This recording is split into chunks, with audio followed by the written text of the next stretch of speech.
Former President Donald Trump is back here in New York City for the first time since his historic arrest and arraignment just last week. Trump is giving a deposition in a separate case. This is a lawsuit filed by the New York State Attorney General focused on his business dealings.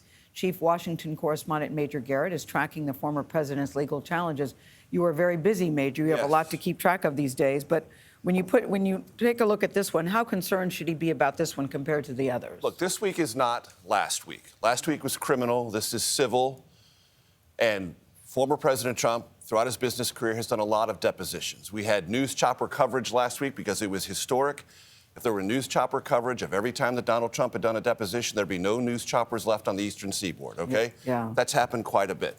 This is a case brought by the New York Attorney General, not just against the former president, but against all his children in the Trump Organization, alleging that it misstated financial documents as part of a scheme to get tax benefits and preferential loans. Trump denies all of those charges.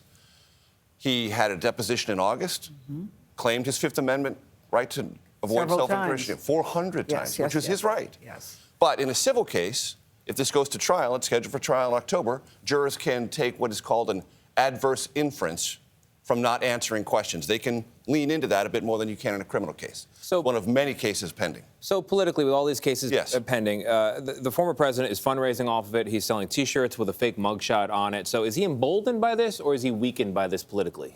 Look, the politics around the events of last week are obvious. For a moment, there was a rallying of the Republican Party. There was fundraising. But there's already polling data that should suggest it's not wearing well and will not wear well. This is a separate thing. This is about the Trump Organization. And on his own social media platform, the former president said, I'm eager to prove what a great company, that nothing was done wrong, and this is a ridiculous case that I can win. So on this case, he is asserting that he feels much more confident about it. And He feels confident in all of his cases, though, Major. Yes, but some of that is bluff and some of that isn't. Okay. On this one, they feel, generally speaking, better grounded in the law and what they did and the Trump Organization, the company itself. And in the politics of it, most people who support Trump like his business practices, even if they're a little on the edgy side. Major Garrett, always great to have you at the team. Thanks. Thank you, Major. Appreciate it.